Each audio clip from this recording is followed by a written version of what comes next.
अदरी साहब, मैं आपको एक ज़रूरी मैसेज देना चाहता हूं कि जो आपने मुझे सवाल किया कि आप आगे क्या करना चाहते हो। देखिए, मैं आगे क्या करना चाहता हूं, मेरा जो मिशन है, मेरा जो मकसद है, वो सिर्फ ग्राउंड पे काम करना है। मैं किसी मैंडेट के पीछे या किसी पार्टी के पीछे, पार्टी तो मेरी कांग्रेस है, उसमें कोई शक नहीं है, लेकिन मेरा जो प्रोग्राम है वो यूँ है कि मैं अपनी कॉन्स्टिट्यूंसी में जितनी भी मेरी पंचायतें हैं, मैं उन पंचायतों में घर घर जाना चाहता हूँ और उस गरीब जनता की हालत देखना चाहता हूँ। जो गरीब जनता आज तक किस कारण उन लोगों ने उस गरीब जनता की तरफ नहीं देखा है, तो मेरा मिशन है कि मैं उस गरीब जनता तक पहुंचूं, उनके घर घर तक पहुंचूं, क्योंकि मुझे ग्राउंड की हालात का पता चले। ऐसे हवाई बातें मैं नहीं करता हूं, लेकिन जब मैं ग्राउंड में पहुंचूं, ग्राउंड की पोजीशन देखूं, तो लोग खुद ही फैसला करेंगे। ये लोगों का फैसला होता है, मैंडेट किसी पार्टी का फैसला नहीं है, किसी लीडर का फैसला नहीं है। मैंडेट होता है उस कॉन्स्टिट्यूंसी की जनता, उस कॉन्स्टिट्यूंसी की आवाम जो इंसान को मैंडेट देती है। अगर इस कॉन्स्टिट्यूंसी की जनता मैंडेट किसी को भी दे सकती है, किसी को भी चुन सकती है, मुझे कोई एतराज़ नहीं है, ना ही मुझे कोई इसमें किसी किस्म की कोई परेशानी है, क्योंकि मेरा मकसद जो है वो सिर्फ इस गरीब आवाम की खिदमत करना। मैंने अपनी ज़िंदगी को इस गरीब जनता के लिए वक़्फ़ किया है, अपना रात दिन, क्योंकि मैं न रात देखता हूँ न दिन देखता हूँ। सिर्फ मेरे अंदर एक ही सवाल है, वो है कि मैं इस गरीब जनता तक कैसे पहुँचूँ। Audio Jungle.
अस्सलाम वालेकुम, आदाब नाजरीन। शुभम चैनल डोडा से मैं आपका मेज़बान इदरीस फलाही आज इस वक्त कलिहांड में मौजूद हूँ, जहाँ पे मैग्नेटाइजेशन यानी ब्लैक टॉपिंग का काम शुरू हो रहा है आज, और यहाँ पे आज उसका इनाग्रेशन किया गया है बज़रिए चेयरमैन शबीर अहमद नायक, और इसके साथ में हमरा थे उनके रियाज अहमद साहब शेख, जो कि घाट से ताल्लुक़ रखते हैं, और इनकी जो अहलिया हैं वो डीडीसी काउंसलर हैं इस पूरी कॉन्स्टिट्यूंसी के। तो इस वक्त हम रियाज जी के साथ पूरी जानकारी लेना चाहेंगे कि आज जिस तरीके से यहाँ पे ब्लैक टॉपिंग का काम शुरू हो रहा है, इस पे यह क्या कुछ जो है कहना चाहेंगे। आपका सर पहले स्वागत है शुभम चैनल डोडा में। शुक्रिया इदरीस फलाही साहब। सबसे पहले मैं यहाँ की आवाम को, इस पंचायत की आवाम को, जो छलतरन से यहाँ कल्याण तक ये रोड काफ़ी देर से ऐसे वीरान पड़ी थी। बनाई तो गई थी, लेकिन 10 साल 12 साल से इस रोड को कोई नहीं पूछता था। जब हमारा चुनाव आया तो मैं यहाँ आया, मैंने इस रोड पे काफ़ी नज़र सानी की, लेकिन इस रोड की हालत इतनी खस्ता थी कि यहाँ खच्चर चलाना भी मुश्किल होता था। मैंने इन लोगों के साथ ये वादा किया था कि अगले 6-7 माह में मैं इस रोड की तरफ पूरी तवज्जो दूंगा, और मेरे साथ मेरे बीडीसी चेयरमैन शबीर अहमद नायक साहब भी शाना बशाना खड़े रहे। हम दोनों ने इस रोड को, और यहाँ के सरपंच शबीर अहमद साहब शाह, तो वो भी हमारे साथ रहे। तो हमने इन 6 महीनों में काफ़ी डिपार्टमेंटों से जद्दोजहद की, डिपार्टमेंट से उनसे ये काम करने को बोला, और कुछ बहुत सारी अड़चनें थी, बहुत सारी कठिनाई खड़ी थी, लेकिन उन कठिनाइयों को हमने पार किया, ख़त्म किया। और आज आप ये देख रहे हैं कि हम इस रोड में यहाँ पे खड़े हैं। ब्लैक टॉपिंग का काम शुरू किया है। अगले 5-7 दिन में ये रोड कल्याण से छलतरन तक इंशाल्लाह ब्लैक टॉप हो जाएगा, और इन लोगों को आने जाने में, यहाँ के बुज़ुर्गों को, यहाँ की बेवाओं को, खातूनों को, यहाँ की गरीब जनता को जो प्रॉब्लम में खड़ी थी इस रोड की वजह से, वो आज हम दूर करना चाह रहे हैं। और इंशाल्लाह आने वाले वक्त में जितनी भी रोडें हैं, हमने काफ़ी रोडों पे इस साल इन 6 महीनों में ब्लैक टॉपिंग का काम करवाया, लेकिन अब जो इक्का दुक्का रोडें बची हैं, तो मुझे उम्मीद है कि अगले 6-7-8 माह में उन रोडों को भी हम ब्लैक टॉप ज़रूर करेंगे।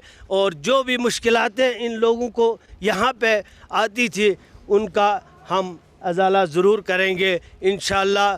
हमें पूरी उम्मीद है कि यहाँ की जनता, यहाँ की आवाम, खुसूसन इस पंचायत की आवाम उनमें आज बहुत खुशी की लहर दिख रही है, क्योंकि जो रोड इनको दिख रही थी कि शायद हमारी रोड कभी नहीं बनेगी, ये आसपास के रोडों को देख रहे थे, तो अपनी रोड को देखकर ये बहुत ही ज़्यादा परेशान हो रहे थे, लेकिन आज वो परेशानी इनको इंशाल्लाह ख़त्म हुई है। और देखिए, जिस तरह से रियाज साहब, एक सवाल ये भी उभर कर सामने आ सकता है लोगों से कि आखिरकार रियाज ऐसा काम क्यों कर रहा है। मतलब कि बाकी सारे लोग भी हैं, वो बैठे हैं, लेकिन रियाज ही क्यों इस तरीके का काम कर रहा है। क्या रियाज आइंदा इलेक्शंस के लिए तैयारी कर रहा है या कुछ और है?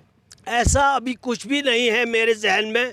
मैंने डीडीसी का चुनाव मेरी मिसेस ने लड़ा है, तो मैंने जो वादे किए हैं, जो भी इन लोगों के बीच में मैं आया हूँ, मैंने इन लोगों का काम तो करना ही है। मैंने जगह जगह, जैसे मैं चुनाव में, क्योंकि अक्सर लोग सिर्फ वोट ढूंढने के लिए आते हैं, अक्सर नेता वोट ढूंढने के लिए आते हैं, लेकिन मेरा ऐसा कोई मिशन नहीं है। मेरा एक ही प्रोग्राम है कि मैं इस गरीब आवाम की खिदमत में अपना कीमती अपना वक़्त सर्फ करूं।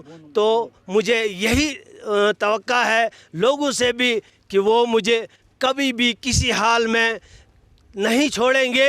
जहाँ जहाँ ये लोग मुझे साथ चलेंगे, मैं वहाँ वहाँ इनके साथ चलने के लिए तैयार हूँ।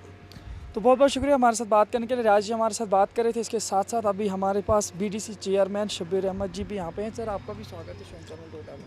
आपका इदरीस साहब बहुत बहुत शुक्रिया। देखिए, जिस तरह से रियाज साहब ने अभी बताया यहाँ पे कि पूरा जिस तरह से रोड का मैग्नाइजेशन का आज इनाग्रेशन हुआ वगैरह, इसके अलावा भी दीगर बहुत सारे रोडों पे इनके फ़ोटोज़, इनकी न्यूज़ें आती रहती हैं। तो मतलब क्या लगता है आपको, रियाज जी किस तरीके से काम कर रहे हैं? क्या मतलब कोई पॉलिटिकल कैरियर खड़ा करना चाह रहे हैं? वाकई आवाम की खिदमत आपको लगता है? जब तक मुझे लगता है कि रियाज साहब इस वक्त मुझे जब तक दिखने में आता है ए रज़ाई इलाही के लिए काम करते हैं। जब भी इनको कहीं बुलाया तो ये फ़ौरन आ जाते हैं, चाहे रात हो दिन हो कहीं भी। तो ये रोड जो है, तो ये तो हमने बहरहाल मिलकर हमने किया है, पूरे आवाम ने साथ दिया है, ठेकेदारों ने साथ दिया है, और डिपार्टमेंट ने बहुत हमें मदद की है। इसके अलावा जो एडमिनिस्ट्रेशन डोडा है उसने भी बड़ी मदद की है। तो तब तक हम आज इस मुद्दे पर पहुँचे कि आज हम ब्लैक टॉप यहाँ डाल रहे हैं। रहा रियाज साहब का तो इनके अपना एक मिशन होगा कि आगे इनका क्या होगा क्या नहीं होगा। मेरा जब तक ख्याल है तो ये शकर मतलब रज़ाई इलाही के लिए काम करते हैं। आप बताइए राज जी, जिस तरह से ये शबीर साहब, जिस तरह से यहाँ पे अभी ये सारे यहाँ के लोग यहाँ पे आपके साथ हैं, खड़े हैं, तो किस तरीके की दिक्कतों का सामना करना पड़ता था और ये इसका प्रोसेस कब से रुका हुआ था सड़क पे? देखो, ये 2008 में स्टार्ट हुई थी। वानी साहब ने इसको स्टार्ट किया था। वानी साहब ने 10.5 किलोमीटर यहाँ सड़क पहुँची, उनके लिए बहुत बहुत मुबारकबाद, क्योंकि उस समय में 10 किलोमीटर 1.5 साल में यहाँ पहुँचाना उस वक़्त भी बहुत कठिन था, क्योंकि लोग भी उतने उसमें माइंड में नहीं थे कि सड़क निकाल। तो उसके बाद जब हुकूमत चले गई तो फिर इसमें 2, 5, 7, 8 साल इसमें तहस नहस हो गया। उस दौरान में ये हुआ कि रोड हमारी पेंडिंग हो गई। उसके बाद हमने क्या किया, जब रियाज साहब, मैं उस रियाज साहब से पहले 1 साल बना, जब रियाज साहब भी आए, हमने तब तक इसको कुछ कागज़ वगैरह बनाए थे, और रियाज साहब भी आए और हमने फिर मिलजुल कर इसको इस मिशन तक पहुँचाया है। और इंशाल्लाह उम्मीद है ये यहाँ के जो आवाम है, लोग हैं, इन्होंने भी बड़ी मदद की है। इनका भी हम शुक्रगुजार हैं, जो यहाँ के पंच है, सरपंच है, बाकी आम लोग हैं। रियाज साहब के भी हम शुक्रगुजार हैं, क्योंकि मेरी अपनी रोड है ये, कि मैं इनका भी शुक्रगुजार हूँ कि इन्होंने बहुत ही हमें इसमें अपना कीमती टाइम निकाल के और अपने समय दे के इस रोड को आज यहाँ पर पहुँचाया है। तो नाज़रीन, हमारे साथ यहाँ पे कुछ यहाँ के लोकल लोग भी इस वक्त इस पूरे मिशन में साथ हैं। इनसे भी जानने की कोशिश करेंगे ये इस मामले को किस तरह से लेते हैं। सर, आप? मेरा नाम गुलाम नबी। जी बताइए। बहुत शुक्र है अल्लाह का। उसके बाद जो लोगों ने राय की है इलेक्शन में रियाज साहब के लिए, तो आज हम खुश हैं कि रियाज साहब जो भी वादे किए थे, जब रियाज साहब कल्याण में आए, छिलतरन में आए, तो हमारे मुद्दे ये थे कि रोड जो हमारी है ख़राब है, इसको ब्लैक टॉप किया जाए। आज अल्लाह का शुक्र है और रियाज साहब का शुक्रगुजार है हम लोग कि आज इसको ब्लैक टॉप हो रहा है। इनकी कोशिशों से, शबीर साहब की कोशिशों से और शबीर शाह सरपंच, उनकी कोशिशों से आज हम ये मंज़र देख रहे हैं। खुशी का मंज़र है, आज इस रोड पे ब्लैक टॉप हो रहा है। जहाँ तक रियाज साहब का सवाल है कि डीडीसी आने में, मैं कहता हूँ कि हमें डीडीसी इनकी आई है। मैं कहता हूँ कि हम खुशनसीब लोग हैं कि रियाज साहब जैसे हमें मिला है कैंडिडेट, और आज ये हर घर में मैं इनके साथ कभी कभी चल रहा हूँ। जो भी गरीब बंदा इनके पास आ रहा है, जो भी उनका मकसद होता था या कोई भी काम हो, तो मिनटों में हल होता है। तो मैं कहता हूं कि ऐसे नुमाइंदे हर कॉन्स्टिट्यूंसी में आने चाहिए, और हमारे कॉन्स्टिट्यूंसी खुशकिस्मत कॉन्स्टिट्यूंसी है कि रियाज साहब जैसे हमें ये मिले, और रियाज साहब जैसे लोगों के खिदमत गुजार बने हैं। इस वक्त आप देखते हैं हर जगह पहुँचते हैं, तो इससे और खुशी की बड़ी और क्या बात हो सकती है। यहाँ कल्याण में रियाज साहब ने हमें जो वादे किए थे रोड का, आज इंशाल्लाह रोड पूरी हो रही है। हौज़ में पानी डालने का था, रियाज साहब ने वो पूरा मटेरियल जम्मू से मंगवाया है। अब यहाँ के अवाम जो है खामोश है, उससे रियाज साहब क्या करेंगे। आज उस हौज़ में भी पानी डालना था, मगर बदकिस्मती से लोग तवज्जो नहीं दे रहे हैं। नहीं तो रियाज साहब ने पूरी कोशिश की है कि यहाँ के अवाम का जो भी मुद्दा था वो हल करने की कोशिश की है रियाज साहब ने, क्योंकि रियाज साहब एक ऐसे लीडर मिले हमें जो हर काम पर, हर मुद्दे पर इंटरेस्ट लेता है।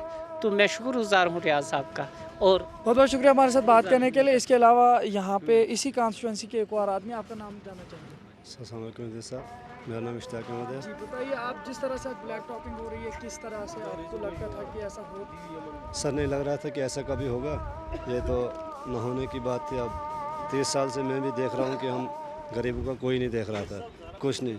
आज ये देख रहे हैं हम कि ये जो रियाज साहब हमारे शाम को बोलते हैं और सुबह कर लेते हैं।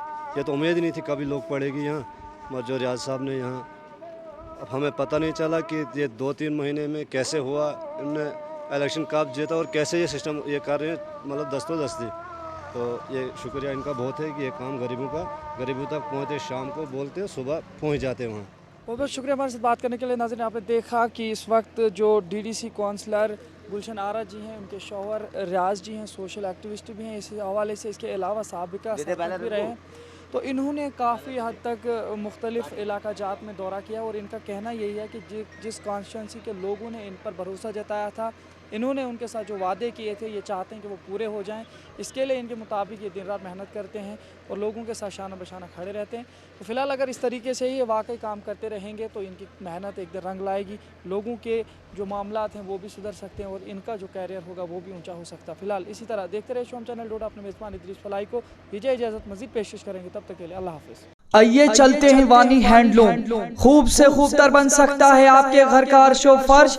रंगीन दुनिया में घर सजावट बन चुका है जरूरी, क्योंकि आप होंगी आपकी सब मांगे पूरी। क्या करना पड़ता है आपको आराइशी सामान के लिए दूर दूर का दौरा, तो आज हो जाएगा आपका एक ख्वाब भी पूरा, क्योंकि आप डोडा में पेट्रोल पंप और बुलेट शोरूम के साथ में वानी हैंडलूम के नाम से घरेलू आराइशी सामान का 4 मंजिला कारखाना खुला है, जो आपको फराहम करेगा बिना दूर गए ही कंबल, तकिए, पर्दे, मखमल, कालीन, अलमारियां, गद्दे, बेड, सोफा, बेडशीट, रबड़ और रिवॉल्विंग कुर्सियों के अलावा घरेलू सभी आराइशी सामान बिल्कुल कम से कम दामों पर।